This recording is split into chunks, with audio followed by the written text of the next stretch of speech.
Hello, everybody, and welcome back to the TripleJump podcast. It's a video game podcast. My name is Ben. My name is Peter. And my name is Ashton. Good morning, guys. Good morning. How are you all feeling today? Good. Are you feeling better? Much better, thank you. Yeah, You're tired? Yeah. You going to be okay? It's been a busy week for us all. It has been really busy. We've been doing a lot of filming. Yeah. Yeah. But we've not had the COVID. Oh, the coughs. Yeah, no, I'm feeling much better, thank you. I've been a bit, I feel better today as we record, but the past couple of days that I've been in the office, I've still felt quite congested and scratchy-throated. But I had the C-plops, and now I am better. So yes. I'm glad to be back. Sorry to have missed such an amazing Dungeons and Dragons stream last week. Did you guys have fun? Yes. We did. It looked fantastic. What are you talking about? You were there. Of course I was. Yeah. Sorry. Yes. Penn Botter. Penn Botter. Yeah, I was there. Have you watched the whole it? time? I watched it live the first half an hour, Right. and then I needed to sleep because Yeah. I felt poorly. But I haven't had a chance to watch the rest yet. Fair enough. Was it good? Yeah. Did Kat weave a fantastic tale? She did. as She's brilliant. always. And some Brilliant. cool minis as well. There were minis. The Oh, big bad man. was great. Really enjoyed that. Fantastic. Well, you can go and watch the whole VOD now on our VODs channel, and you should go check it out because that's what we done to celebrate 300,000 subscribers. Thank you very Yeah. much to all of you for getting us there. Shall we crack on with perhaps a sponsor of some Oh, kind? yes. Yeah, I have it this week. So you guys may know that there's a... Oh, you're looking for the spider. Is he here? Can you see him? No, not yet. I think the weather's a bit all over the place. They're not really sure what to do with themselves. There was a spider on you yesterday. Yeah. There was briefly. I did have But a you don't spider know on me. outside.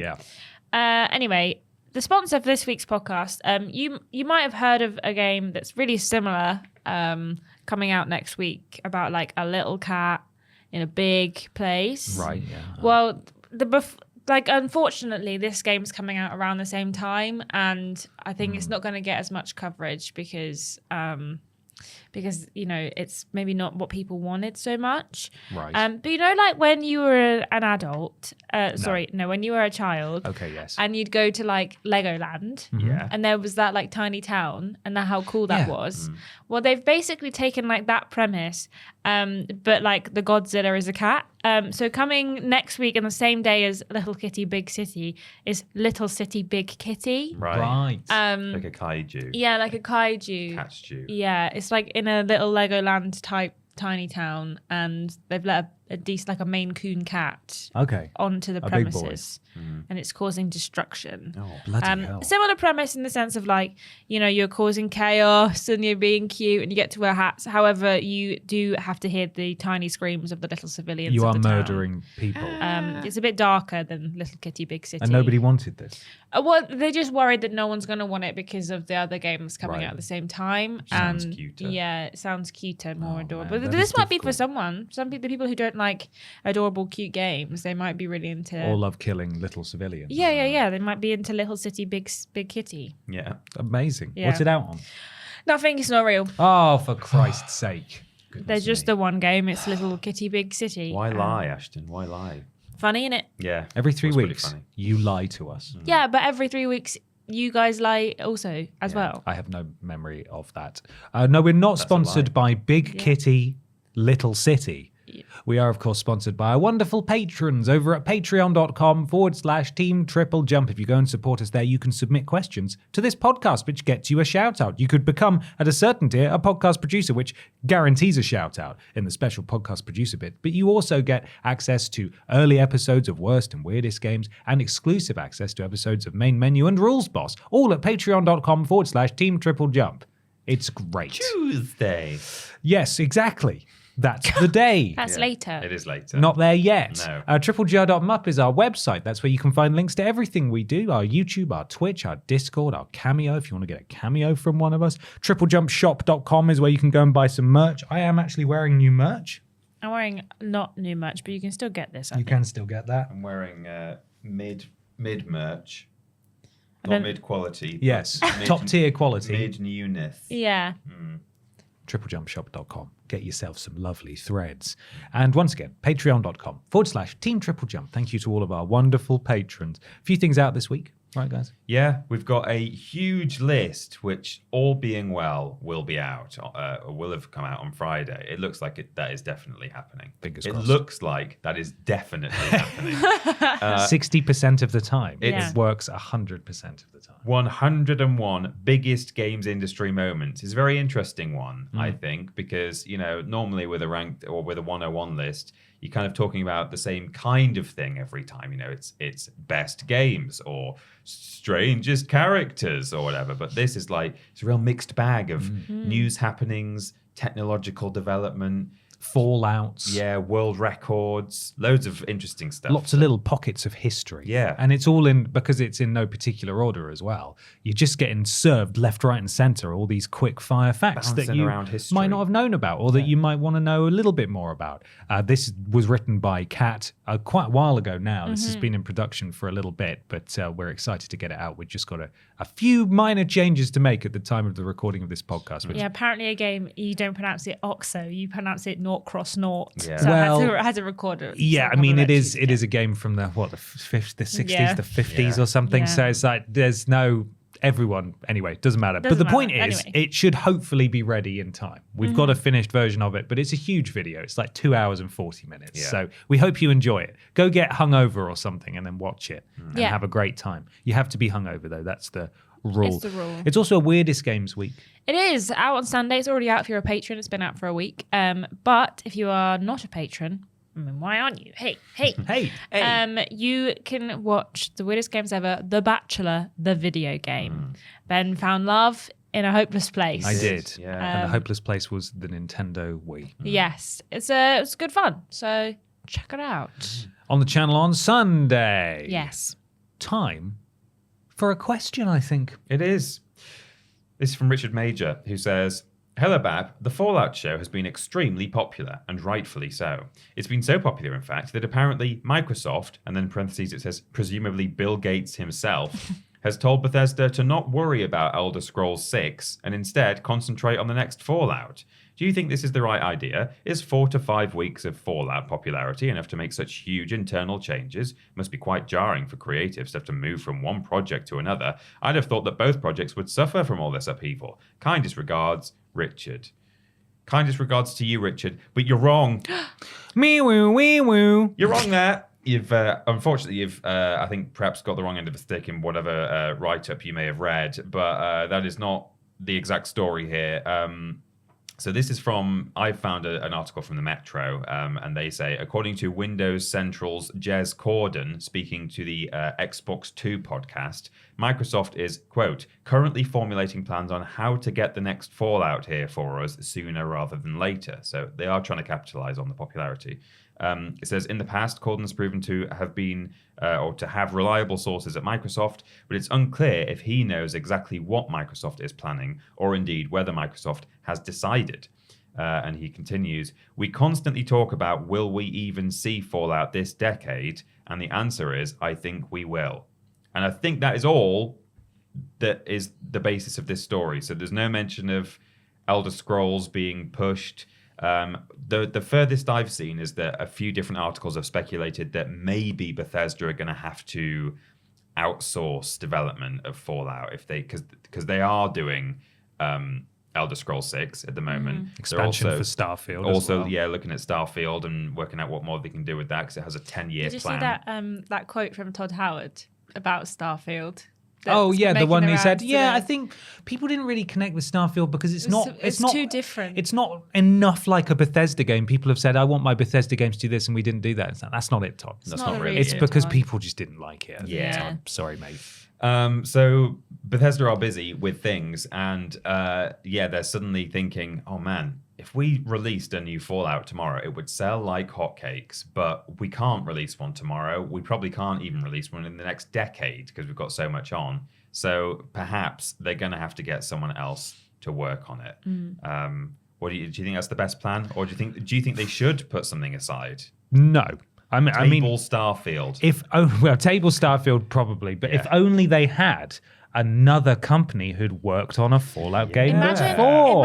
if they are jealous of. Yes. imagine if they belonged to a massive conglomerate who owns literally thousands of studios and has tens of thousands of employees who are just desperately looking for a game to work on because they keep getting sacked.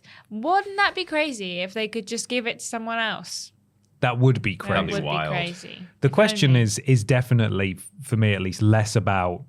It must be quite jarring for creatives to have to move from one project to another because, again, that's not the case. Yeah. That's not what's happening here. And more so that how will Bethesda react if? And I think it's probably highly likely Obsidian are given the keys to Fallout Well, once I hope again so. because they would be the obvious choice. Yeah. I think. I mean, when did Fallout 4 come out? 2015. Yeah. I doubt, unless they make something in their own engine, which potentially Bethesda might get a bit stroppy about, they may end up working. They have to get a new engine. They may end up working have to. in the Fallout 4 engine and make a Fallout New Vegas No. approximate, where it's in the same engine as Fallout 3, but I feel like the time's passed for that. That should have happened like 3 or 4 years ago. I'd be more surprised if we got a new Fallout game. I would be less surprised if we saw a remaster of one of the Fallout games that's already out and about. If might they be a way to remaster do it, New yeah. Vegas, or they try and remaster Fallout 1 or 2. I don't know if they will, but it would be interesting to see if that's what they decide to do. It saves them the job of having to create an entirely new story and an entirely new set of characters if they've got something already established.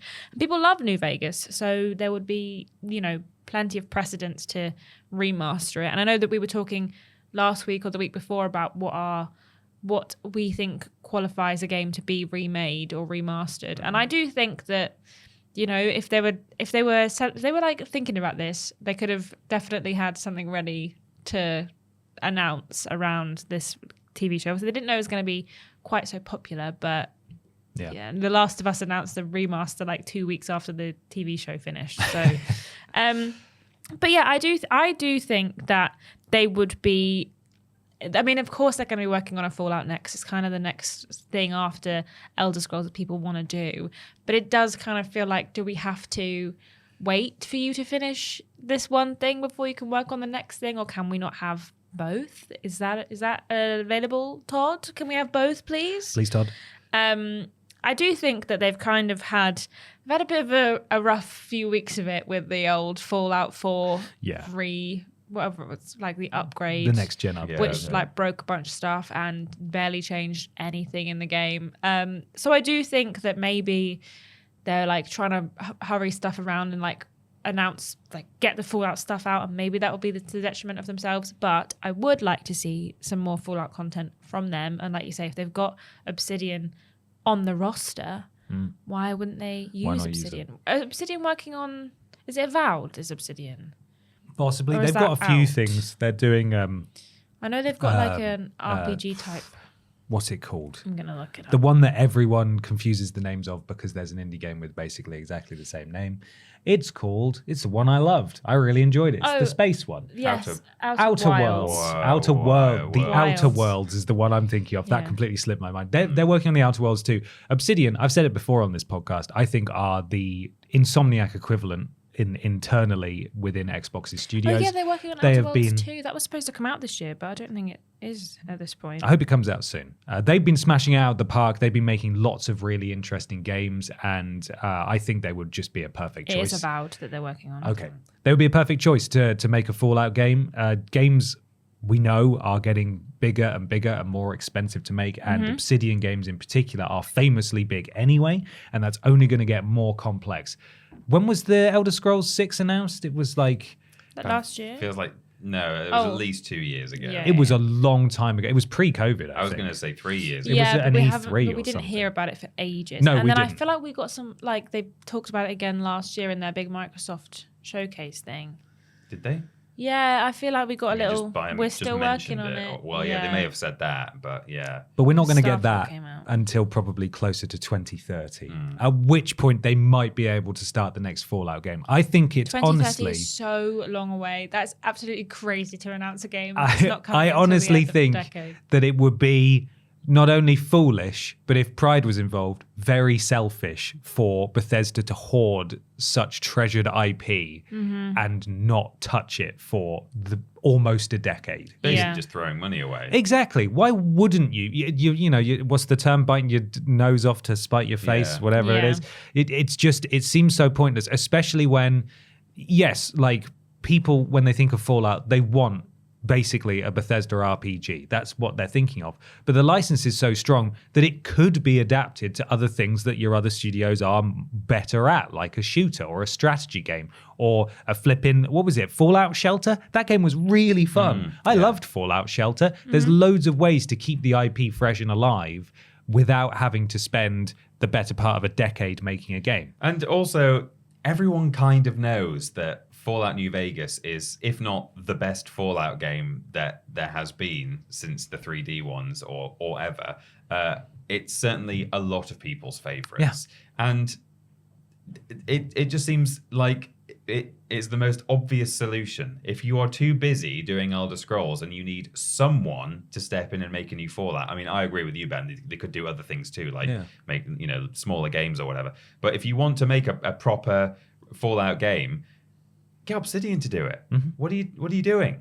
But again, it is that kind of, you get the sense that they're just a bit cross that the one that they didn't make is the one that people quite often say was a really good one. Yeah. And a bit of a kind of a cult classic. And if you're not familiar, by the way, Obsidian and Bethesda do have historical beef. I don't know if that's now been squashed or quashed, since they were brought into the fold together under Xbox.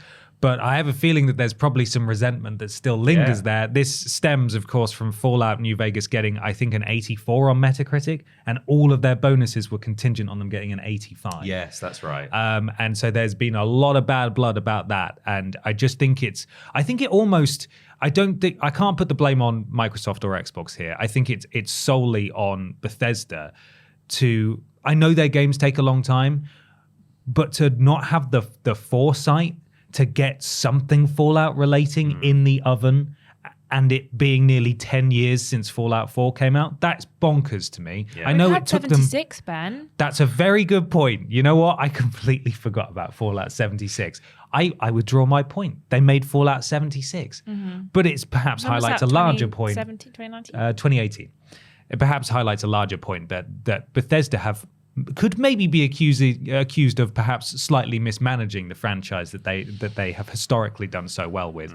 And so, yes, please, for the love of God, even if it means that we're not going to get a Fallout game by the time season 2 of the show comes out, give it to someone who can make something. It's a kind of a series of spiteful looks for Todd and Bethesda at the moment, because not only is there this where seemingly they're just kind of like keeping hold of Fallout, and well, maybe they're not doing that. Maybe they will give it to someone else. But you know, at the moment, this is happening. But also, Todd has been quoted saying, in future Fallout games, it will never leave the USA as a setting, and that just feels very, very pointed. I'm fine with that. Fallout London. Yeah, but he's basically saying, flip that London mod. Am I right? It does feel like that, especially given that there's some people are saying like, oh yeah, we think that possibly they released the update partly just to break the London mod that was about to release. Bit of a conspiracy, maybe, like a conspiracy theory that may not be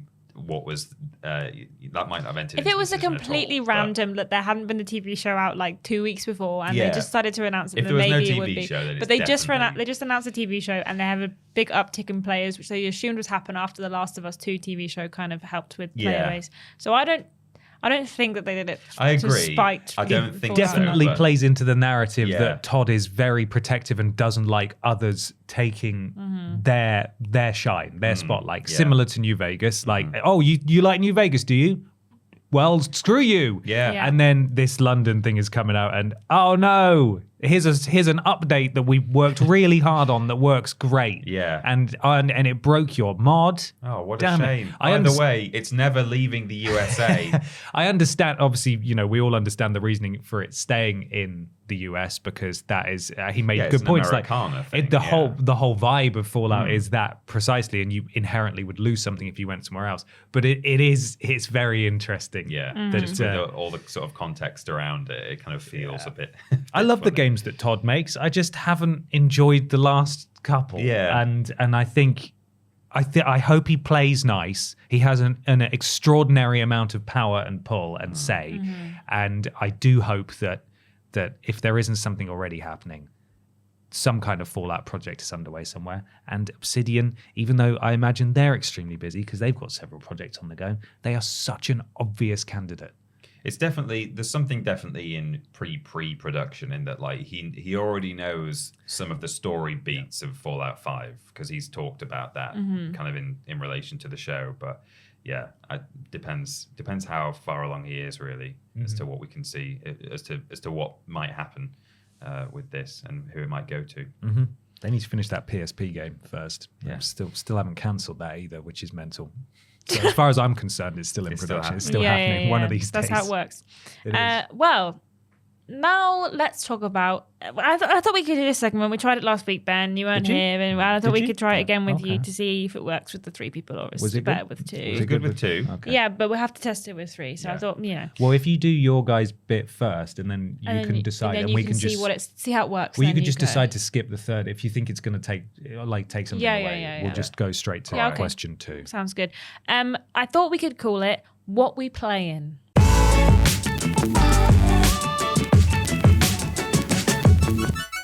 It's What We Play in time to talk about the games what we have been playing. Peter Austin, what have you been playing? I have finished Tomb Raider 3. Hooray! I fought a Spider-Man, not a Spider-Man, but You a fought Spider-Man. Spider-Man? Yeah, I fought Spider-Man. Okay. Um, Did you kill him? I killed Spider-Man. But my he's so God. friendly I left him in in the neighborhood. in Antarctica. So he's It's all, where's it that He's in way New out of York? his he's all neighborhood. frosted Yeah, up so now. Borough wow. in New Yeah. York, Yeah. Antarctica, New York. Yeah. Got great sandwiches. So though. I'm sorry about that, Spider-Man. But I'm quite pleased to have finished the Tomb Raider remastered trilogy now. It's the first time I played all 3 games.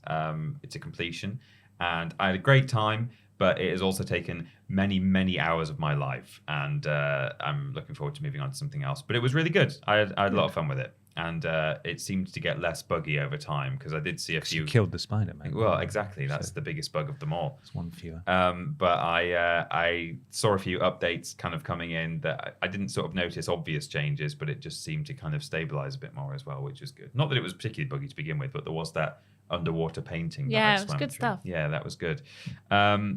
And I've also finished collecting instruments in Skyrim. It's pretty underwhelming, isn't it? The Bard's College. Is that what you have to do in that? Yeah, mostly. You do like one quest at the beginning where you go and recover like a poem or like an epic poem thing that's in a book that there's like one copy left in a tomb somewhere. And then when you bring that back, they're like, great, you can enter the Bard's College. Thanks for doing that. And then you just speak to a couple of Bard members who are like, oh, could you go and get this magic drum for me from this cave? And you're like, yes, I will. And you get a load of like stat upgrades and free training and stuff in loads of different skills if you do it. But it's not as exciting a story as, say, the Dark Brotherhood or the Thieves Guild. Right. But hey, I did it. And I also played a bit more of just other bits and bobs of Skyrim. But I think I've kind of I've scratched the Skyrim itch once again. Yep. And so I think it's going to be all new games for me next week. But that's all I've been playing. Oh, and at time of release, I'm probably playing on the Nintendo Wii right now. Playing some, like, Wii Sports Resort or something. Because I'm currently with my family. Lovely. Yes. I've played a few things this week. Speaking of Fallout, I played some more Fallout 4. And as I was playing it, I was like, it would be great if I could play this with my friend. So I played Fallout 76. What? Me and my boyfriend have been playing Fallout 76. Yeah. We build some little houses nearby each other. His keeps getting raided by super mutants. Mine doesn't. I don't know why. I told him we need to put some turrets up, but he's like, I can't afford turrets. And I'm like, oh, sorry about that, chum. But yes, I've been enjoying it playing Fallout 76. So you started playing Fallout 4 maybe when I was off last week. I've started playing Fallout 4, a few weeks ago. How did you find it?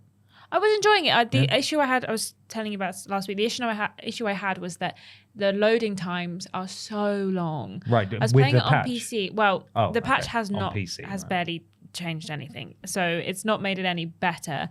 But on PC, it was like getting from inside a building back out to the wasteland took so long, so long, that I would just be sat there like watching videos on my phone because it'd be like 2 to 3 minutes of just like black screen while I waited for it to load the outside.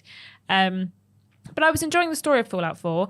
So then we dived into Fallout 76 and I had to Google what's happening in Fallout 76. What is the story? When is this set? I'm confused. I had to Google it. We figured out what was going on and then it all made a lot more sense. But we've just been kind of meandering around and doing all of the side quests and main quests, and we've been having a pretty good time with it. So I think we're playing some more of that. I think we'll probably get bored of it after a while, but I've been enjoying it thus far. Saved a giant teapot from a bug swarm. Congratulations. And then the other thing I've been playing, and the thing that's been taking up more of my time this week and also my boyfriend's time, is Dave the Diver. We both installed it on our PlayStations separately, and then I came downstairs and I was like, oh my god, are you playing Dave the Diver? He was like, I'm having a great time, you're gonna love this. And he was right. I have been loving it.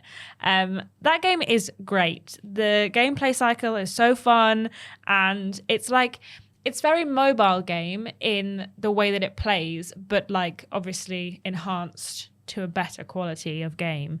And man, I just have such a fun time swimming about and like catching fish. And then gradually as the days progress, you like unlock more story stuff and it gets easier to run your sushi restaurant.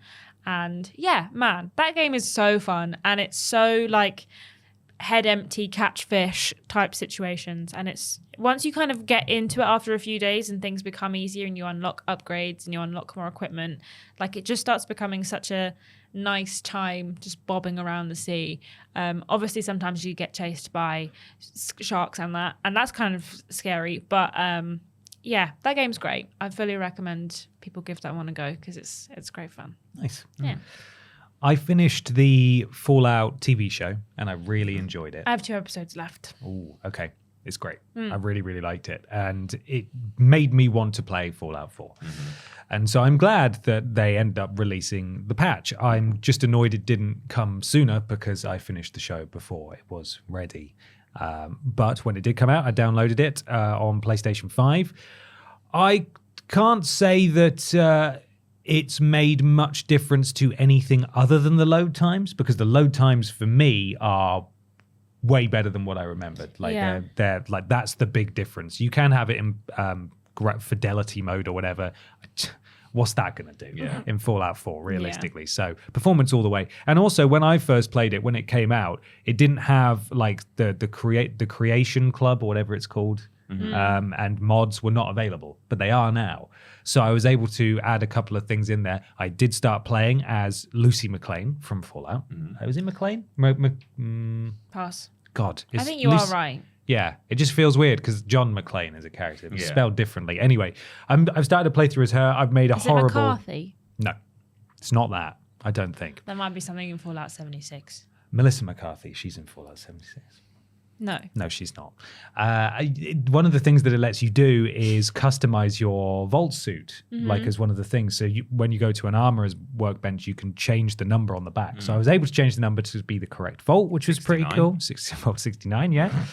And I made a horrible approximation of her, which isn't good. And every time I see her, I think that's an alien. I started There's doing something that, wrong with her. and I was like, I don't have the skills to do this. I've seen some good attempts on social media. There have been some, and there's actually a mod that I did download but didn't install because it would disable trophies. But I am thinking of applying the mod and just using someone's actually pretty good version of her. So I've been playing that and I've really been enjoying it. Honestly, I'm wondering if maybe I am reaching capacity now, because when I first started out, I was having a great time. I wasn't really doing the main story. I was just sort of meandering from objective to objective. Yeah. And every time I discovered a new like named location, I would go into it. And I was really enjoying the sort of Bethesda open world design of looking at terminals and notes and piecing together what messed up story and interpersonal conflict happened in this building. And I was having a great time. And then you discover like 25 sets of power armor and you bring them all back to your settlement. And it's like, I don't really feel like I'm struggling anymore. And I know I could put the difficulty up, but you start hoarding like rolls of duct tape and toasters anytime you go out into the world so that you can craft things when you come back. And that kind of started to suck the joy out of things a little bit. I kept being over encumbered all the time.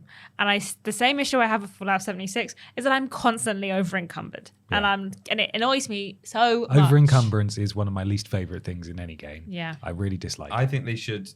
I think any game where they really insist that they have to stop you carrying too much stuff, it shouldn't make you walk slower. No. It should just say, "Oh, you're doing half damage now," or like you know, can't fast travel. Yeah, or maybe. Well, even then, that's a bit of a faff because it's like the one thing I want to do is fast travel to a shop and get rid of all this stuff. Yeah. But you know, they should just say, "Oh, you don't do as much damage now," or you can't. You can only sprint for half the time. You know, like just let me be able to get to a shop and sell all this stuff, and I'll come back. You know, I'll come back to where I am. It's a really tedious solution for a very video game problem, and I don't like it. It's not welcome. But I'm going to continue to play Fallout 4, I think, a little bit here and there. I am still enjoying it, but I do feel like I am reaching my limit of I just want to get to this objective, and I have passed 25 new named locations, all of which I feel a compulsion to go into, like I'm missing out if I don't go into them. Yeah. So I might have to streamline my experience a little more and focus more on the main story, perhaps, because I never took Nick Valentine with me as my main my main companion, and I would quite like to do that. And so far, I've gone around Diamond City so many times so as to avoid starting that whole thing. You've not been in yet? No, not yet. But you have there's two quests after Diamond City before you even get Nick. Oh right, well then I'm not even close. You have to go in and you have to get Piper first, and then you have to go get Nick. Not even close then. I've got Curie, the robot, the French robot. She's with me. Oh, I haven't got a French robot. I found a non-French robot. Yeah, your boy from Cogsworth. No. There was another robot I just found on the street. Robot. Oh, I don't think she's French. Okay. I don't remember being like, that's a French robot. Oh, you'd know to get the French robot, you have to go through a whole thing. But it's pretty cool. You would enjoy that story very much, I think. I just found a robot on the side of the road, and she was like, "Oh, my friends have been killed," and I was like, "Oh, come with me." Come with, and she was like, "Okay." Yeah. So we're hanging out. I'm liking it. I'm going to play more. I'm sorry to hear that the update broke so many things for people, but for me at least, it's just made the game load faster and run at 60 frames per second. I'm still having Bethesda things where I've gotten stuck in the environment and I've had to reload, and all sorts of other nonsense like that. Like someone will start talking to you, and I've thought my game has soft locked because it takes your ability away to interact with anything. And because they were on the ground floor of my settlement and they started talking to me, and then I went upstairs and I couldn't get out of my armor. I couldn't open anything. I couldn't open my Pip-Boy. And then eventually I realized that I think I saved the game, reloaded it, and then closed it and reopened it, and it was all the same. I realized that when I walked up to this person, the face button suddenly appeared when I got right next to them to choose a dialogue response. And I was like, oh, for Christ's sake. Yeah. So I was locked in like a dialogue that I didn't know I was in, and I thought my game had broken. When I was playing Skyrim, I got stuck in a room, I was in a dungeon, and I opened this door, and it was a single 1x1 tile with just some chests and shelves in it. And I walked in and was getting all the stuff. And when I turned around, my companion was standing in the doorway with their shield and their sword, just going like that. And I couldn't get past them. And I was pushing them and telling them. I had that issue with Fallout 4. I got stuck in a room. And eventually I managed to get them to get out the flipping way. Yeah. But... Jesus. I have had an issue with Fallout 76, actually, that I forgot to mention. I have it with every cooperative game ever, in that, why do we both have to do the quests for it to count for both of us. Why can't we do one version of the quest together and it counts for both? Because when you're a team, someone's a team leader, and if you are the team leader, you start your quest, like you go into a building and it says enter as team leader. So you enter as a team leader, but if you're not the team leader, you can either enter with the team leader or go in solo. If you go in with the team leader, you don't get any of the mission markers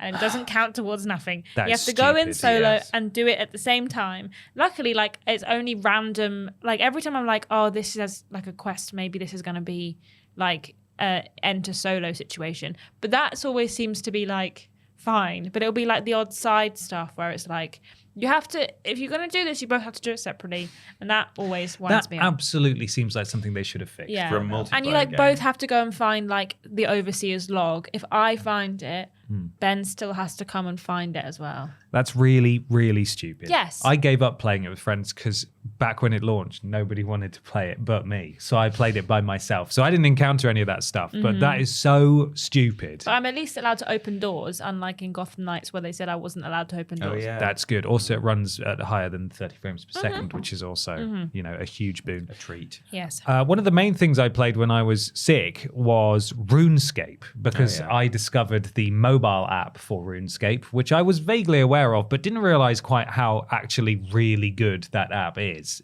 because it's just old school RuneScape in its entirety. But instead of if you want to right click, you just have to press and hold. Like it's perfect. It runs absolutely fine. I was playing it on my iPad. I just played loads of it in bed.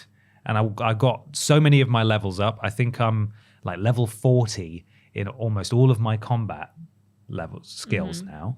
I've got rune armor, but not rune chestplate yet because I haven't done the Dragon's Quest, as you know, Ashton. Yeah. Which you Of need to course. do before you can Big equip rune head over the here. the rune plate armor. However, when I was wearing my adamant armor, which is the one below that, Yeah. What was it adamant about? not being rune, Cool. a guy stopped me and tried to trade with me, and I was like, okay, and I accepted, and he accidentally put into his trade window like 10 stacks of maybe 300 individual rune plate armors, and I was like, how on earth do you have this much high value stuff? And then he cancelled, and I was like, okay, just showing off then. Yeah. And then he traded with me again, and I accepted. He put a single rune plate armor in and accepted, and I was like, okay. And then I took it and I said, thank you. And he said, sorry. And I was like, what? So I waited to see if he'd type a follow-up message, and then he said, equipado. I think he wanted me to wear it because he could see I was wearing adamant armor. Oh. And I was like, how do I explain to this person who clearly doesn't have English as a first language that actually I can't equip it? And what if this person wants it back? So I logged out. And I kept the armor. Equipado, and then you just found I just left. It It was actually a was a spell. magic trick. Yeah, exactly. I disappeared. I've still got this rune armor though, so I'm going to use it when I'm able to. Good for you. The main thing though, not the main thing, the last thing that I played, is Call of Duty Modern Warfare 3. I finally traded in Suicide Squad. I waited just long enough to let its value I drop. thought you were giving it to me. Oh no! Did you want to play it? Yeah, you said I'll give it to Ashton Matthews. you. It's okay. I'm sorry. I This is why you're waited. not friends. I okay. waited so It's long okay. to trade it in, It's right? okay. It's fine. That it wasn't probably worth won't a great play deal it of money. anyway. And also, I forgot because it had That's been okay. so long since we had the conversation fine. about you borrowing it. It's fine. You would have loved it. You'd have had a great time with it as well. It's in. It'll be on something. I in can like tell a few you- Weeks. I It's in CEX. I can Yeah. tell you which CEX it's in if you want it. I'm sure it'll be in a lot of CEX. It probably well, it is. That's it. I Every waited so long CEX. that it was worth like a fraction of the price. How much was it worth? Like 20 quid, Oof. and it was worth It's about more than I thought. It was worth about Yeah, me £40 too. when I was looking at trading it in originally, which is Wow. when I should have done it. Anyway, I'm sorry I didn't give it to It's you. fine. But I did use it to get Call of Duty Modern Warfare 3, which had been slated last year. And I Yeah. wanted to experience why, because I like a Call of Well, the Duty campaign's campaign. like 3 hours long. Well, that's it. The campaign was... I actually made some notes because I was like, I cannot believe how cack-handed this game is. So on your home screen, when you put the disc, this modern Call of Duty Modern Warfare 3 disc in that you have bought because it's a game that you want to play, it just says Call of Duty. And it says you've got trophies in it already. And I was like, what? what have I actually, did I buy the wrong game? And I checked on my shelf and I was like, no, that's Call of Duty Modern Warfare 3. Looked at the trophy list and it just combines the trophy list from the other Modern Warfare games. And I was like, okay, already doesn't feel like this is worth being its own game. You start it up, it takes you to a really generic splash screen that doesn't say anything about it being Modern Warfare 3 and basically acts just as a landing screen for Warzone and multiplayer, and that's it. If you want to play campaign, or it's got a zombies mode as well, you have to install those separately. At no point when you start it up does it ask you what you want to install. I was going to say, because it does, like, there's the last one I played, I think it was Vanguard, I'm not sure. You had to pick which things you wanted installing, if you wanted the multiplayer and the campaign and there's like other stuff as well. But that came up when you put the disc in. That with the Master Chief collection in Halo, but you don't tend to see that in most games. Well, you have to actually, I had to go down 2 and then across like three squares before I could get to campaign. And then it said, you need to install that. So I installed it, got it downloading. And I was like, okay, right, that's installed. Can I play? You need campaign pack 2 as well. I was like, okay. Why didn't you just do that? Right, that's going to be another 14 gigabytes. Is that okay? I was like, bloody hell, fine. I just want to play it. When you start it up, it forces you to watch a trailer for the latest season of the multiplayer, and then sits you through, I flip you not, 3 or 4 mandatory battle pass screens where it's like, look at all the amazing stuff in the battle pass. And again, at no point does this game clearly label itself as being Call of Duty Modern Warfare 3. And I understand that they want Call of Duty to be a platform that people go back to. But if you're selling people a game every year, you cannot present it as ambiguously as they did.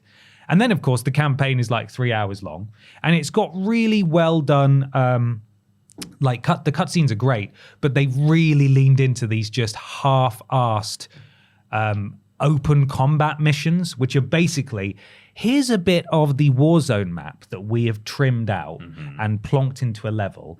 You can approach the objective any way you want. And it's like, this is not how I want to play a Call of Duty game. I get it for Warzone. The zombies mode is exactly the same. It's just a Warzone map where you just meander about. And I get that sort of game mode had to evolve as well from just the round-based stuff.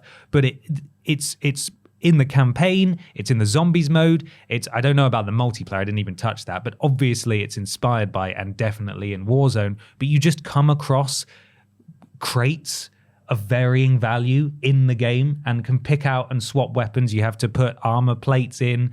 The weapons have like a rarity and you can see the attachments that are on them and stuff. And it's like you pick up what are they called? Like what kill streaks used to be. So like airstrikes and stuff. Right, you just pick them up out of crates in the campaign. Right. And I'm like, I can see right through this to how you have just lifted this stuff from Warzone. And also, it doesn't make any kind of sense within the confines of the game itself. The story just ends, considering that it's like meant, I would assume, if they were following the same trajectory as the original Modern Warfare trilogy, it would at least conclude, but it doesn't. It feels like it ends halfway through the game. Like there's just a moment that happens and then the credits rolled. I actually paused it halfway through that cutscene because I was going to eat dinner. And then I came and I put my console into rest mode, lit it up the next day, watched 15 seconds of cutscene and then the credits rolled. And I was like, This is a piss take. This game is an absolute piss take. And there's a part of me that always thinks when I see Call of Duty get sort of a middling reaction like, yeah, well, at least I'll enjoy the campaign. This game was an absolute, as I said, piss take. I just couldn't believe all the corners that have been cut. It was awful. So they really, and it's just in time for Microsoft to complete their purchase of Activision as well. So fingers crossed, as a Call of Duty campaign fan, that whatever they put out this year is perhaps a little bit more thoughtfully put together. I think they're getting rid of. I don't think they're going to be campaigns going forward. I think that they know that that's just not me. what people are. It's just me. I'm the but only. I would if the Call of Duty campaign was good, I would be inclined to give it a go, but they've just been the kind of middly for like the last few years. I just like the big bombastic fireworks show. You know, like literally, Yeah. it used to be criticized for being a corridor shooter. Just set I piece love after that. set Yeah, piece. just put me through like a crazy Michael Bay set piece extravaganza. I like that sometimes, but they've actively veered away from it and made it worse. I don't know. Well, Microsoft have said that for their big showcase at, video game Christmas time in the summer. Next month. Yeah, next month when we all get very excited about games. They're doing their main showcase, and then they've said, and then immediately following that, we're doing a specific showcase on a certain project, and they've been really coy about it. And then there's all these insiders saying it's Call of Duty. Don't get too excited. It's Call of Duty. Right. So we'll find out all about that, I'm sure, in June. Yeah. Well, sorry for going off, but It's okay. It earned it. So sad. Yeah. Well, should we move on to question 2 then? Yes. Let's do it. Comes from Big Money Bobby Vegas. Hi, Bap. Shockingly, I would like to talk about money. Big money. Square Enix have just announced an $140 million loss in the last financial year in content abandonment losses, i.e. projects, content and games that were being worked on but then cancelled internally. Clearly, the company is spreading itself too thin, and one wonders which products were cancelled in favour of bullflip like Foam Stars.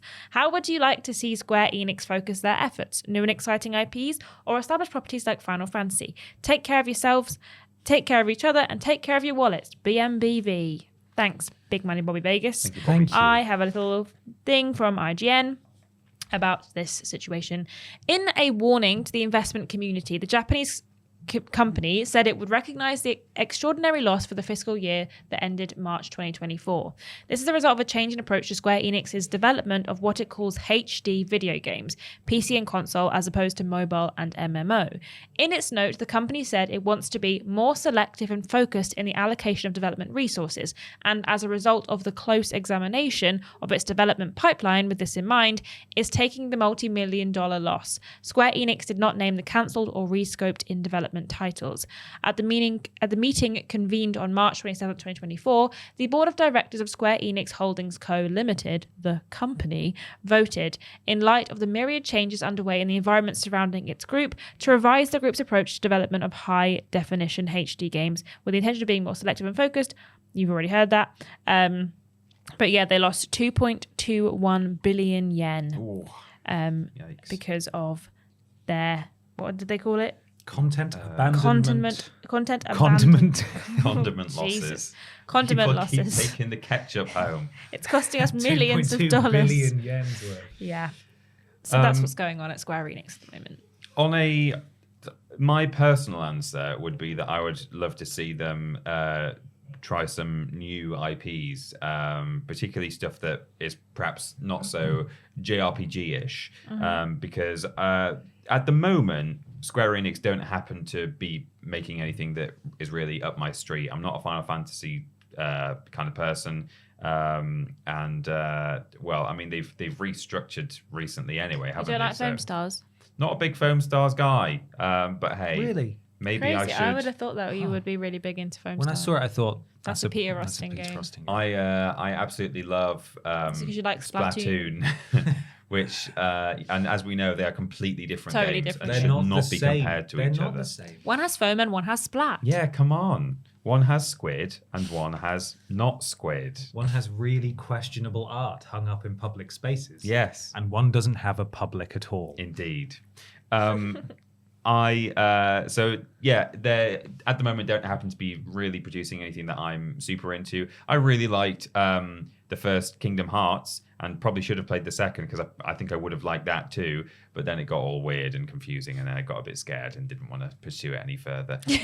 But so I'd like to just see them maybe try something new and exciting. And I forget exactly what they do and don't own anymore. What is sort of Square Enix adjacent as well. But that is what I would like to see. I think, though, Final Fantasy is always going to make them money. I would like to think. They don't seem to think that. It seems to be really pessimistic. They don't about it think half that the time. any games make them money. They I don't know what the standards that they have for themselves. I don't know if they have just got really high, like, the bosses are like Tiger Mum types, like you have to get an A star. Well, maybe that's why they're abandoning stuff internally as well. I mean, I know it happens everywhere. Like, this isn't like some big revelation that, oh my God, they've been cancelling a load of stuff internally. But maybe they should be a little bit more kind of optimistic and say, you know what, we do make good games and people do like them. All right, they don't necessarily, our most recent projects might not have made the same amount of money that the ones that came out during COVID did,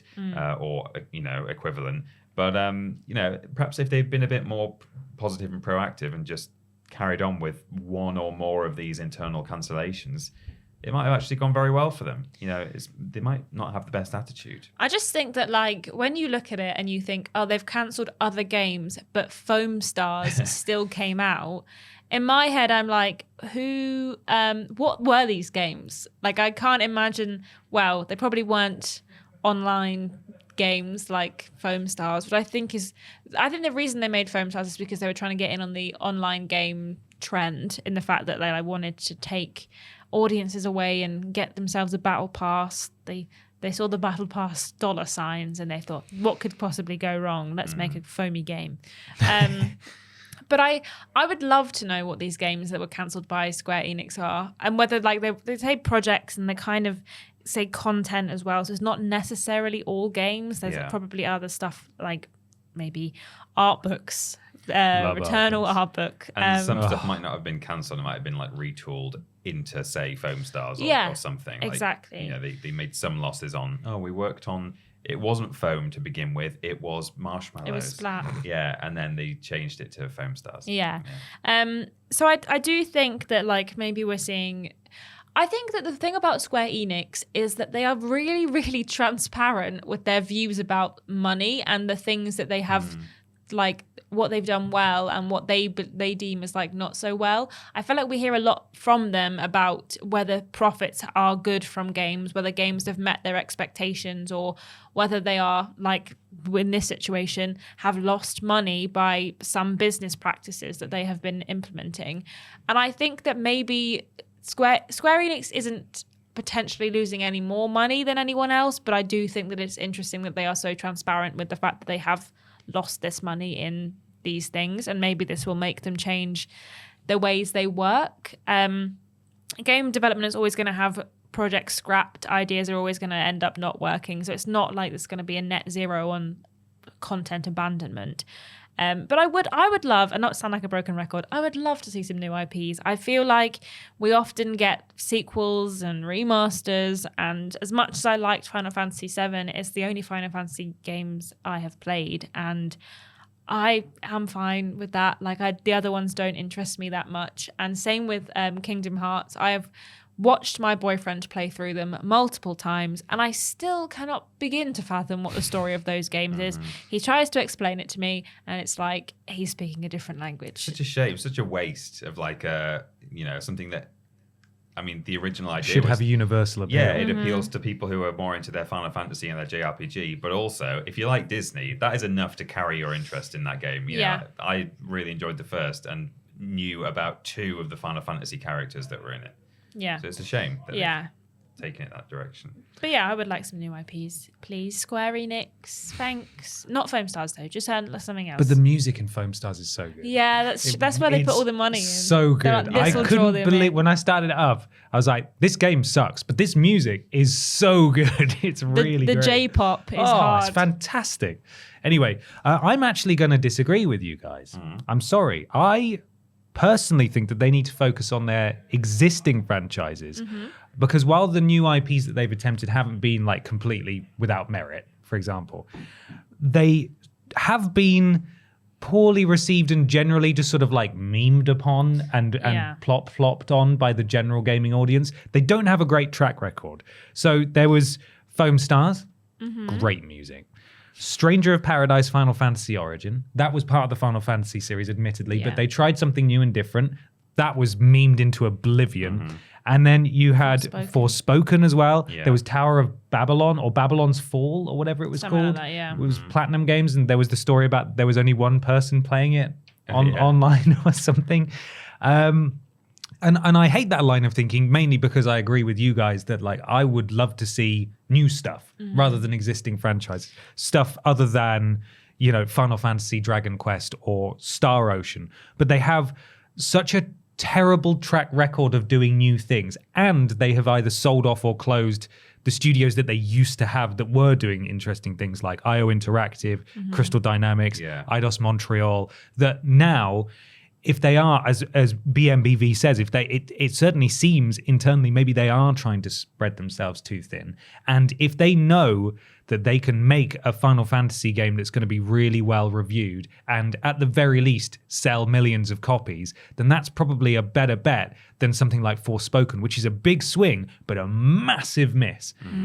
And it plays right into everything that we've spoken about before in terms of games costing too much and it being such a big gamble, and it's a shame that we're not seeing new stuff. But if we're talking about Square Enix, who have a terrible track record, and also they are internally seemingly, how they're run is baffling in that everything loses money. And I don't know how they can... It's not that everything loses money, it's just everything doesn't hit the profit margins that they do. Their profit margins are mental. I don't understand how in the same year they can make at least 2 of the very best games that released that year and then also still lose that much money. And I know in this specific case it's because they have a load of cancelled projects. But if I were to take over Square Enix, knowing everything that I know, which is an immense amount, very clever guy, I would personally say, right, stop with all the weird stuff and let's just focus on the things we know, at least until we can stop reporting that everything is underperforming. Well, but I disagree with you in a way that I think that everything that they have done, these projects that have been memed on and kind of failed out, are because they've been trying to hit the boxes of like what's already out, and they've been trying kind of like not doing that much new, with Forspoken being the exception, which again I don't necessarily think was the game's fault. I think that was the internet just dogpiling on a game that was like didn't necessarily deserve all the hate that it got. But I do think that like these other games that you mentioned are kind of just like they're in a sea of games that look so similar because they're just trying to do what everyone else is doing. They are special when they do something totally different, and they are have Square their own Enix story. capable of that? But like they are, we've seen them do it with with Final Fantasy and the way that they have developed that. So why couldn't they do that with something new and take everything they've learned from Final Fantasy and put it into a new IP? That's the question, though. I would love to see that, but I don't think Square Enix can do or would do it. They either cancelled all of the things that you would like to see just now, probably, or it would be just like, let's try something new, but let's also play it safe and make something that's generic. Well, I think that's where I don't think we do disagree in that sense. Like my desire for them to make new stuff is purely what have they done for me recently? Like I putting completely aside the financial implications of it and whether I think any of it would be successful, I would just prefer them to make something new because I'm not going to play the stuff they're currently making. But if I too were to take over Square Enix tomorrow, I would absolutely not be trying new stuff. I would say the money here is in Final Fantasy and the like. So I agree with you in that sense that like the sensible thing to do for them would be to just keep going with what is working. But you know, I personally would like to see other stuff because I'm not a Final Fantasy fan. And I agree with like Forspoken as an example. Although I really didn't like it, I think the only place it really actually fell down, but in a huge way, was its writing. And I think and we know that they can write well, so that's the thing that's true. And I think that's mainly why everyone dunked on it so much. I don't think it played particularly badly. I think it looked really good. So, you know, Forspoken, although it was unfortunately a swing and a huge miss, kind of critically and commercially, as an actual objective product, I think it only really had one thing wrong with it, but unfortunately it was really wrong. It also released at a terrible time of year. Yeah, it was like the 2nd of January is a terrible time to release a game. Yeah. They do have, who I forgot about, a Tokyo RPG Factory. Admittedly, it's still an RPG. That is probably always going to be Square Enix's bread and butter. But they did actively try some new things. I Am Setsuna was gorgeous. Didn't set the world on fire, but it was new and it was different. It says here on their Wikipedia article that the studio was merged into Square Enix in January of this year. So it just might not exist anymore. Right. No. So that's another creative, potentially new, interesting creative spark that they've snuffed out. And I'm sure they had good reason, for it, as we've said, like the boring financial aspect. But yeah, don't get me wrong. I would love to see new stuff from them. Square Enix have, as I said, a really bad track record with trying new things, and I if don't they're think it's losing just money them all over either. the I place, think it's no, general, not at all. The general situation in gaming at the moment is Yeah. do what you know because you know people will like it. Don't try something too different because it's a risk. And I think that is just a general issue. I think with gaming at the moment, it's not a Square Enix specific. No, problem. and you're definitely right in that it's that view of them as being like, oh, nothing's performing well, is definitely down to the transparency of them talking so openly about how they want things to perform, even if those targets are unrealistic. Yeah, it baffles everyone. But they why do. they're They saying- certainly have a reputation of like, oh, we've made a foam game. Oh, it's not done well. Oh man. Well, classic Square Enix, right? Because none of their games do well according to them, but they do. They do well. And anyway, it doesn't surprise me that it's Square Enix, and that's probably why. It's almost as if they maybe shouldn't have sold some of their quite good little sub-studios to Embracer Group. Just Probably. an idea. Maybe they shouldn't have got rid of Crystal Dynamics, for example. Well, no, They did make they them took do. boobs away. They did make them do that Marvel game. Remember that one? Oh, yeah. Remember that Marvel game? But then Eidos Montreal came out of nowhere with a bloody brilliant Guardians of the Galaxy game. Yeah, and and then they- that's never happening again, is it? Yeah. Can't have nice. Maybe things. that's part of their 2.2 billion yen loss, is that they were like, let's cancel the second Guardians of the Galaxy game. The one that everyone because the wants. first one didn't sell how 12 many I billion wanted. copies. Yeah. And people keep stealing our ketchup. It's awful. It's crazy. Well, shall we move on to something a little odd? And very current. Yes. Yeah, I would call it weird news.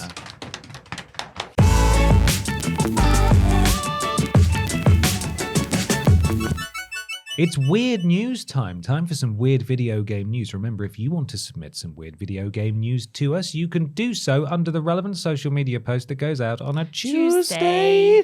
However, you did missed yours it, earlier, Peter. No, I didn't you? did it You'd early, already done yeah. it.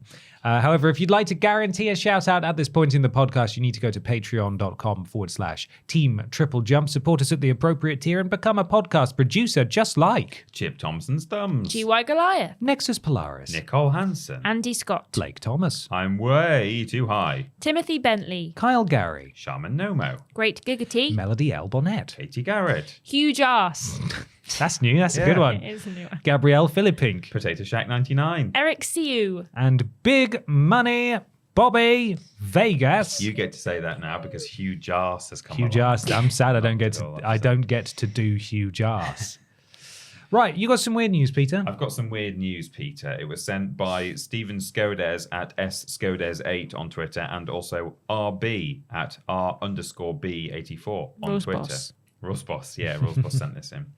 He actually sent it in 6 weeks ago, but it's only just arrived. Yeah. Right. So according to Kotaku News, Priest allegedly spent $40,000 on Candy Crush using Church's credit card. This was also sent in about 6 times on the Facebook post. Was it? Yeah. I did check. I think it's on there a lot. Oh, problem is now you have to it doesn't show a little thumbnail on the Facebook No, post. you have to click into it. Read the actual. Twitter and Facebook have the opposite problem. Yeah, don't they? Jonathan, If only they could do both. Where is it? Yeah, it was submitted by James Matthews, Kirk L. On Facebook as well. Oh, and Amy Wicks also. Oh, on see, Facebook. mine was acting up because I only had 3 responses on that. It said 3 comments, and I clicked on it. I thought that's not very many, and I looked, and there were 3 comments, and none of them were this story. Maybe So- they were the most. You know how it filters them sometimes. Yeah, The normally most you have to relevant say ones. all, show please, all, but please may I have all the comments, I Facebook. didn't even have that option. Anyway, thank you to all of those people. This is written by Zach Zweisen or Zwiesen. The priest is alleged to have also used the credit card to buy gifts for his goddaughter via Amazon. Oh no. His goddaughter. Well, it's God's daughter, so I We're think all he's his allowed. goddaughter.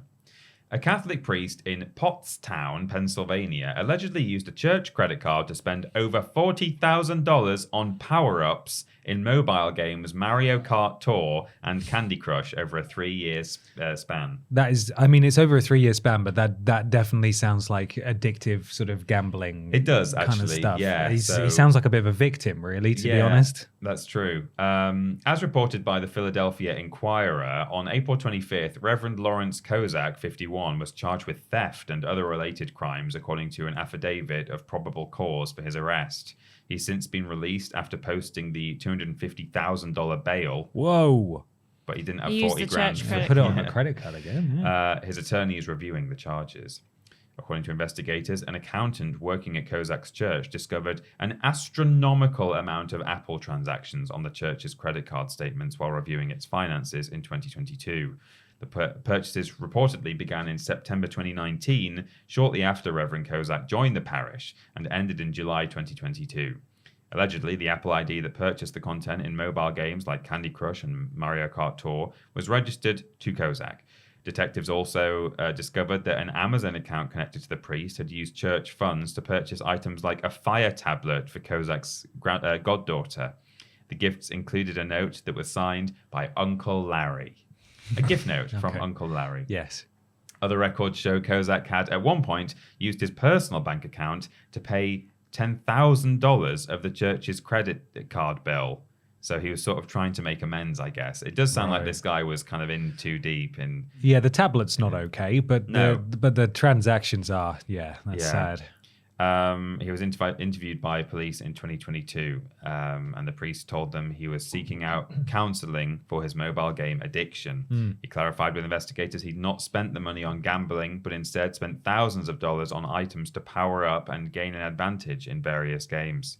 He allegedly denied intentionally using the church's credit card for in-app purchases, claiming the cards were already connected to his accounts and phone to pay church-authorized bills. But he did tell detectives it was possible he'd accidentally used church funds to buy in-game power-ups, saying he wasn't a details guy and that he was sorry he had let it get to this point. The priest was removed from his position at the church in November 2022 after an internal investigation into his spending, revealing his gaming addiction and use of the church funds. I one day, if I forget to pay my taxes, I'm just not a details guy. Not a details guy. Sorry, I'm just not a details guy. After he was removed, he sent an $8,000 check labeled parish reimbursements to the new leader of the church. In a note included with the payment, Kozak reportedly apologized to the new priest for his, quote, mistake, and planned to pay back the church all the money he owed.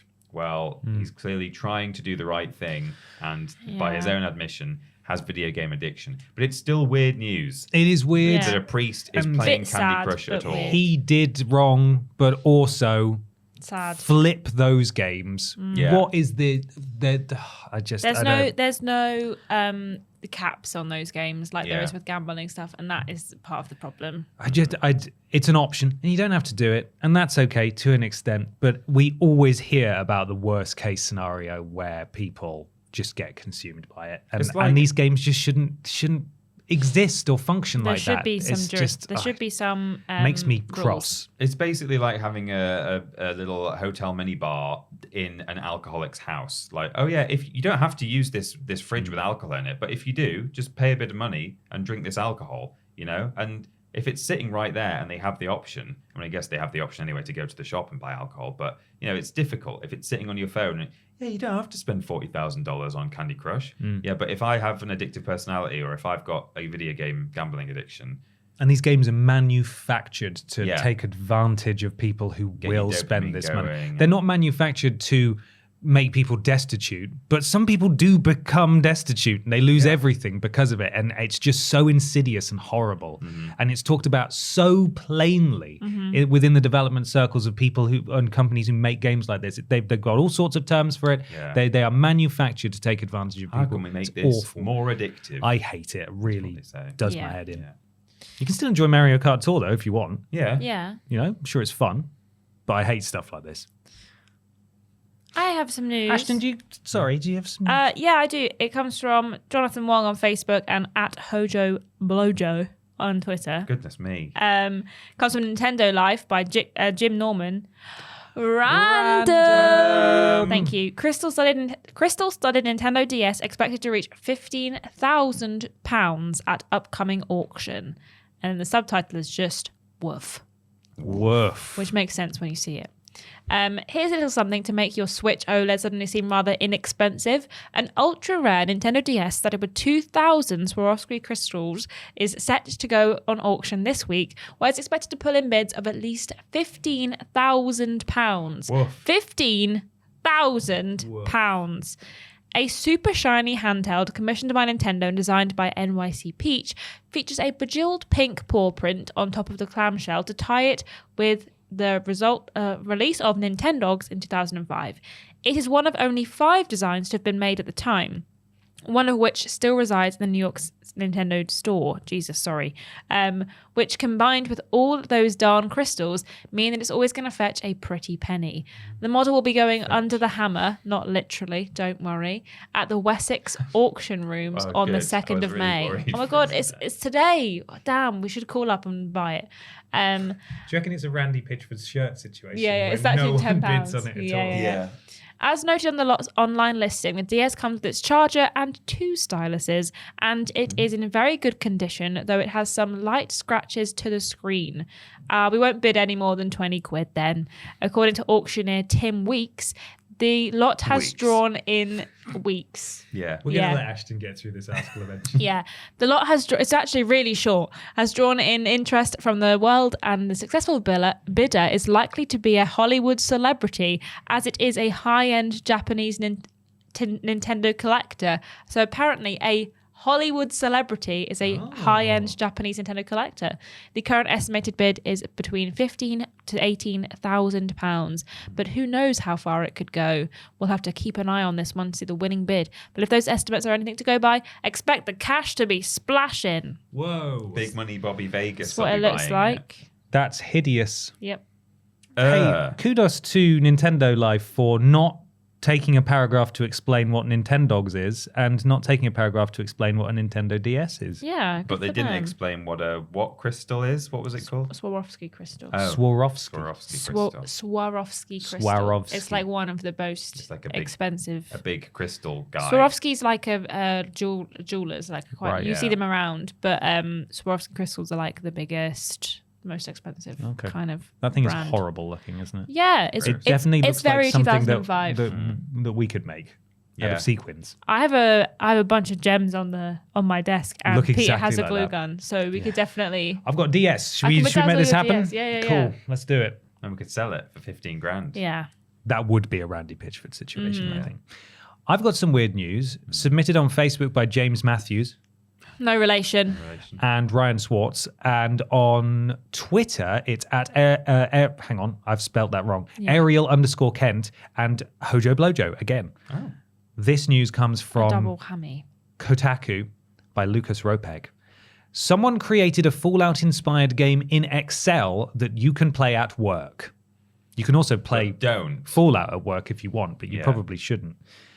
If you thought that Excel spreadsheets were just for mind-numbing office work, think again. A gaming hobbyist has created an Excel-based RPG game that he based on the popular post-apocalyptic game Fallout. It's the end of the world all over again. Better be set in America or Todd Lavia.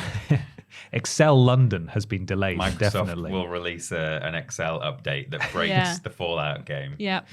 How do you turn spreadsheet software into a video game? Don't ask me, because I have less than zero idea, it says.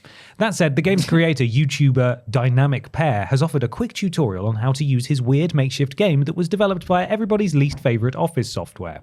On his website, Pear gives a brief description of the game's story. Whoa, that's crazy to call Excel the least favorite office software. Yeah, it's not very nice, is it?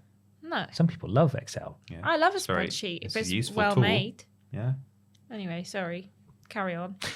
It is the 145th year of the Second Age. Life in Mercer is unrecognizable to that which came earlier. The bombs saw to that. Humanity may never recover. Adventure beckons once more, and you are ready to answer its call. The YouTuber explains that his game has 2 components, mapping and questing, and battling. You can move We through definitely need an Oxford comma in there somewhere. You can move through the various areas of the bombed out RPG environment, or you can duel with the various characters you encounter along the way. So there is the spreadsheet. It looks like a map. You can see it's got water and land. And here is the combat, which looks a bit D&D-ish. They've got photos of the things you're fighting. The website also offers more details about the various quirks of the gameplay and includes a link where you can download the game. The inspiration behind this creation, and then it talks about Fallout for about 200 words. I'm not going to tell you. Oh. Anyway, if you're looking to make your workday slightly more interesting and you don't have access to the Eggman game, what? My suggestion would be to check out Dynamic Pair's interesting creation. It's probably the most fun you'll ever have with spreadsheets. I don't like that Kotaku is assuming I've read other articles of theirs. Yeah, is it hyperlinked? It is hyperlinked. Game. Yeah, it is. Right. It doesn't. That article still doesn't really tell us much about the game or how it's played. No. Well, to answer question 1 again, maybe that's what Todd needs to do. He needs to outsource the next Fallout game to that guy. MS Office. Yeah. Yes. Bill Gates himself asked. Bill Gates. It's time, everyone, Yeah. for the big discussion. Oh.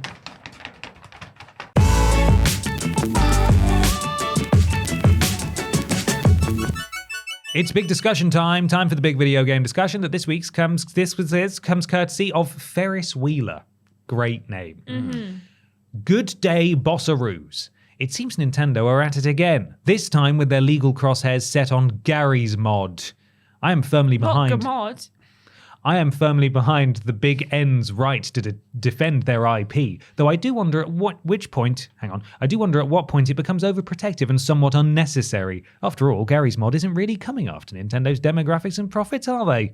I'd like to think that if I owned a big IP, I would be tickled and a bit flattered that so many wanted to reference me in the zeitgeist. I would be interested to know where each of you draw your litigious lines. Ferris. I love it says, at what point does it become overprotective and somewhat unnecessary? Nintendo crossed that line It happened a while ago. months, years ago. Yeah. I've got a write-up from Tom's Hardware, or Tom Shardware, written by Dallin Grimm. PC gaming classic Garry's mod is nearly 20 years worth of content. Good start. As Nintendo has issued a takedown notice for all Nintendo-based user content in the Steam Workshop for the game. Garry, the eponymous creator of the game, confirmed on Twitter today that there is no mistake, Nintendo themselves issued the major takedown notice.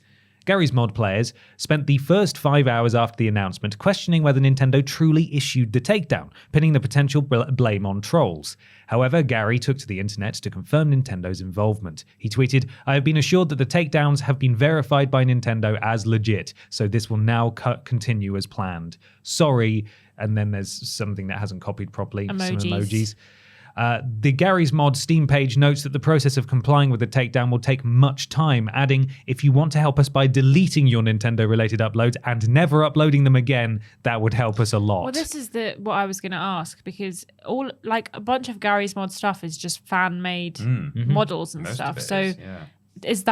is that their responsibility to get rid of what people have made privately?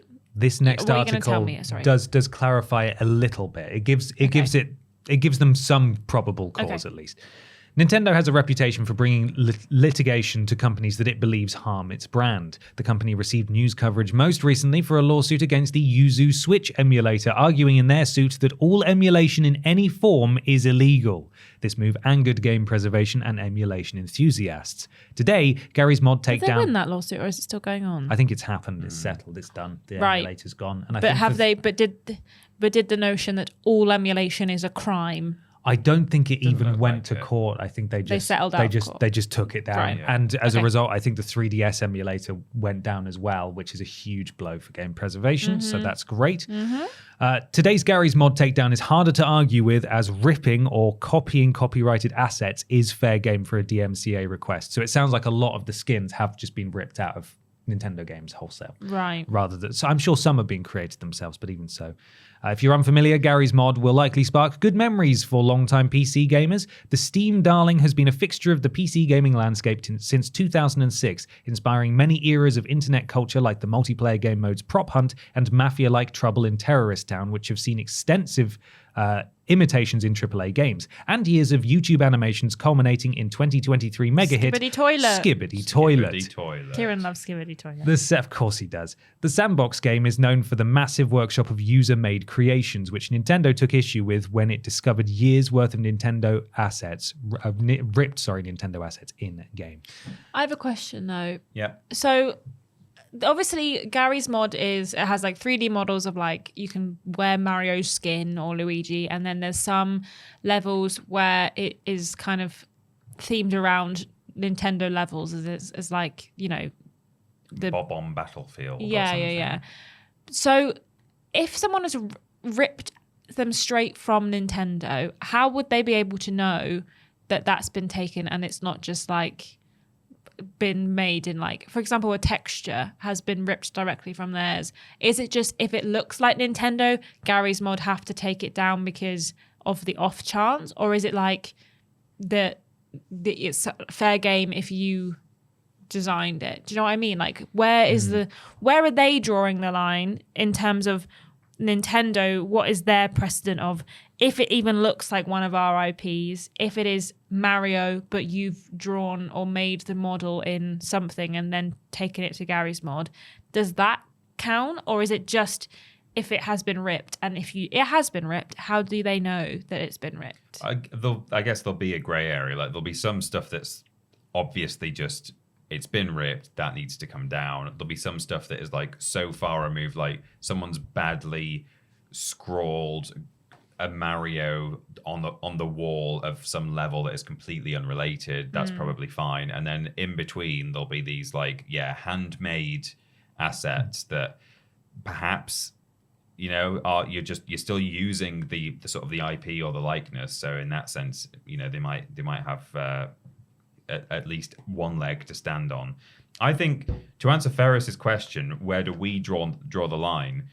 I mean, strictly speaking, like they are kind of within their rights to say, hey, you're using our stuff, take it down. So I think legally they can do what they're doing.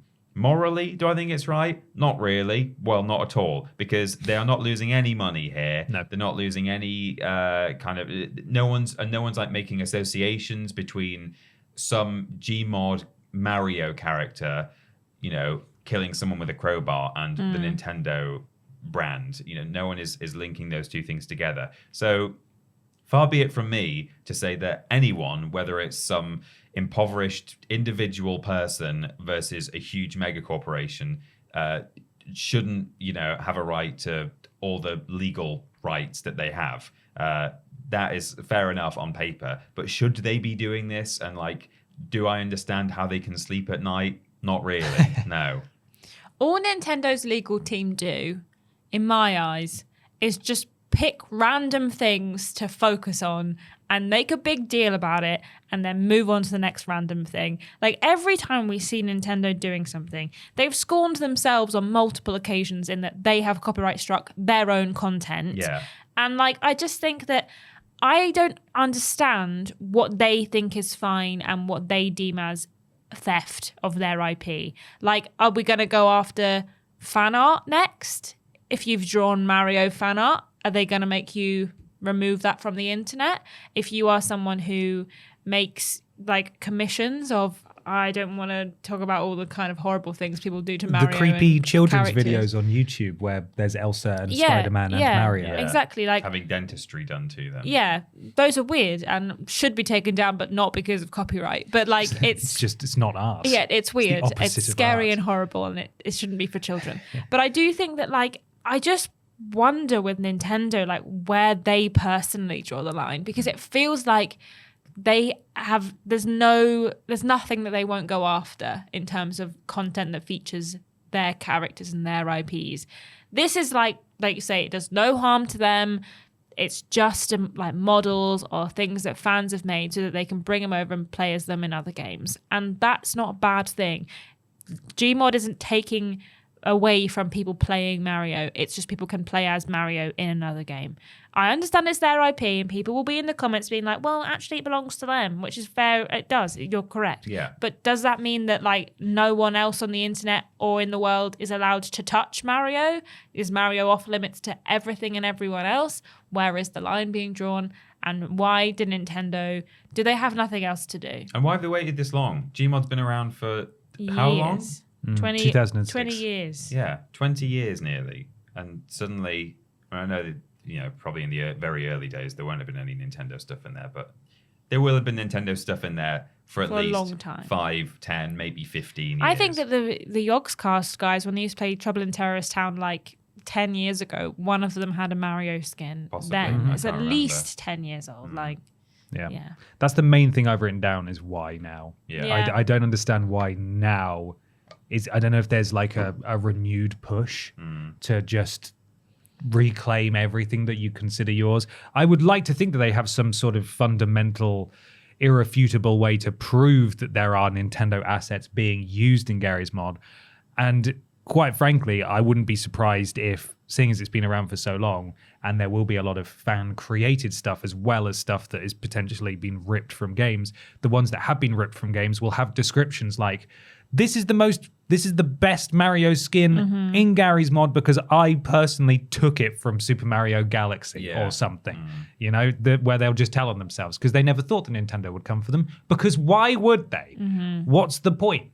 I don't think you can, as is always the case, I don't think you can dispute that Nintendo has a right to defend its IP. That's understandable. But you also can't dispute that the vast majority of things that they go after are completely unnecessary and make them look bad. Yeah. There's just no need for this. Is there something that they've seen recently in Garry's mod where they're like, absolutely not. You cannot simulate sexual encounters between Mario characters. How long has this been going on? Why has no one told us? Why did none of you tell us that you were doing crazy things with Mario skins in Garry's mod for 18 years? Why has no one told us this? I don't understand.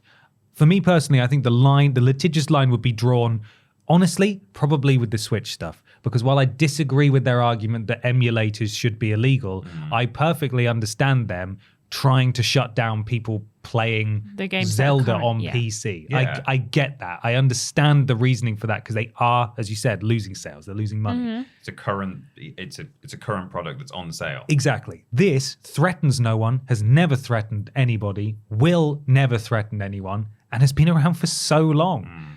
I don't understand. And they just make themselves look like the villains to, we've said it before, the core audience isn't the people that, the vast majority of gamers, especially with Nintendo, because they attract an enormous casual market. But why?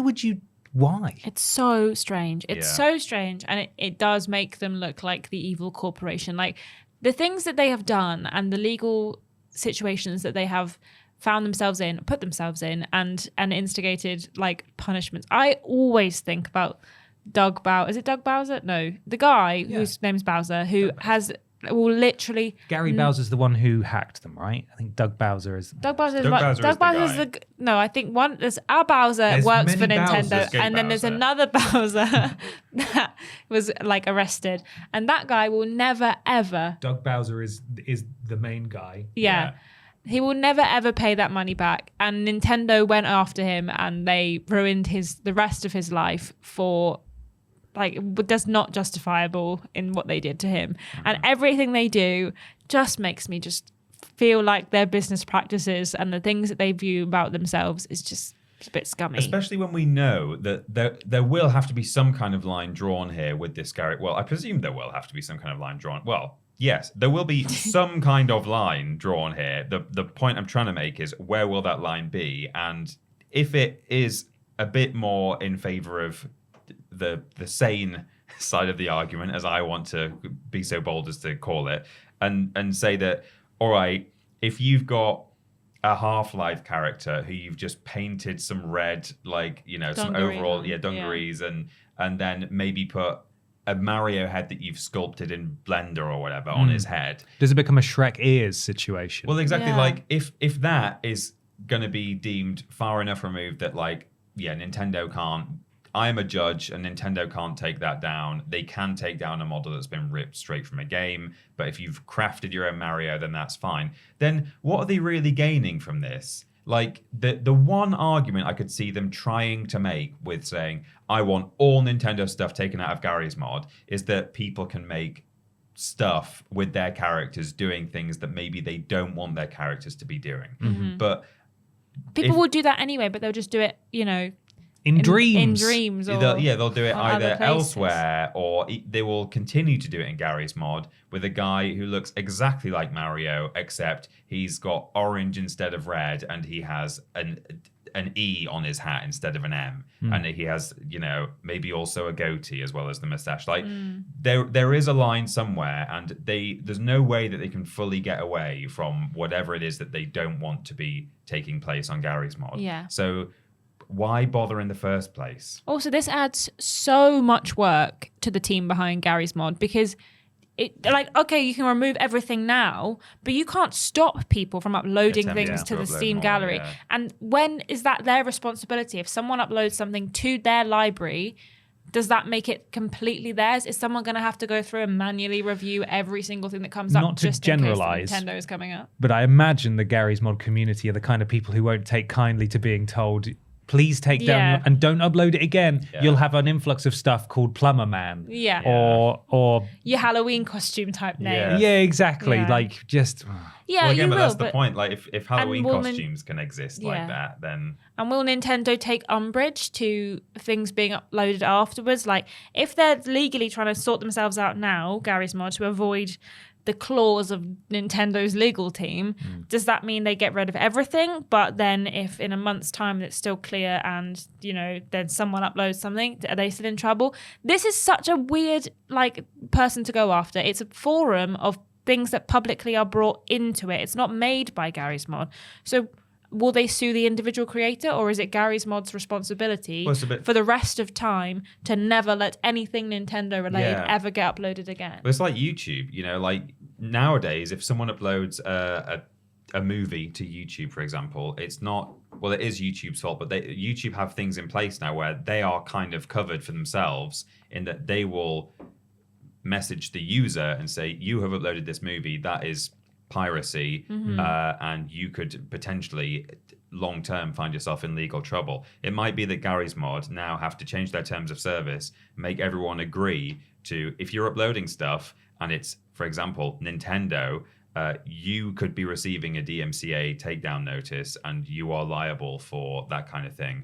And we're putting mechanics in place to legally cover ourselves as Garry's Mod, so that if Nintendo come to us and say, here's another Plumber Man, you said that you would deal with this, they can say, yeah, we are dealing with this. We've made them agree that they're not going to do it. And if they're doing it, they're the ones here's in the hot IP water. address of the person who did it. Now they can send you money for the rest of their lives. Yeah. Seems like a fair punishment. We aren't the only people who were slightly confused between Garry and Doug Bowser, because when I searched Garry Bowser, it auto fills with an Engadget article about Garry Bowser being sentenced, which when you click on it, it says Garry Bowser's the one being sentenced. But clearly, in the cached version, it says that Canadian hacker Doug Bowser has been sentenced to 40 Doug years, Bowser works 40 for month Nintendo, in prison. doesn't he? He's like the former CEO of Nintendo Doug Bowser America. is the current bigwig. He's the CEO. big boss, And Garry Bowser So is he the sued hacker. his own brother.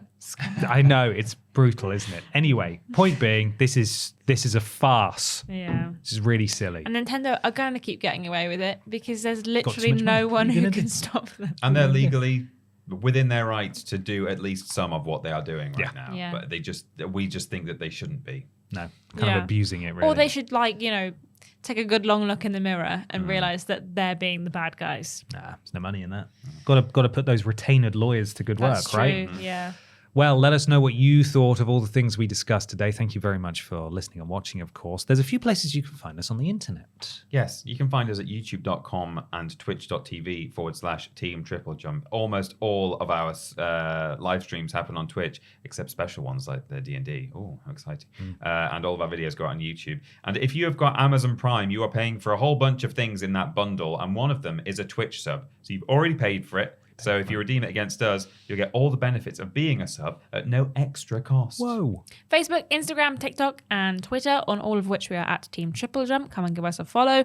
And patreon.com/Team TripleJump if you'd like to support us. TripleJ.mup is our website. That's triplejU.mp. There you can find links to everything that we do. And why not leave a 5-star review on your platform of choice? It helps. Something to do with Al Gore's rhythms. We'd really appreciate it. Thank you in advance. Ashton, do you have the sponsor there for us, please? I do, of course. Coming out the same day as Little Kitty Big City is Little City Big Kitty. It's a bit more haunting than the other one. Oh, no. Thank you so much for watching us and listening to us and being with us this week. We will see you next time. Bye.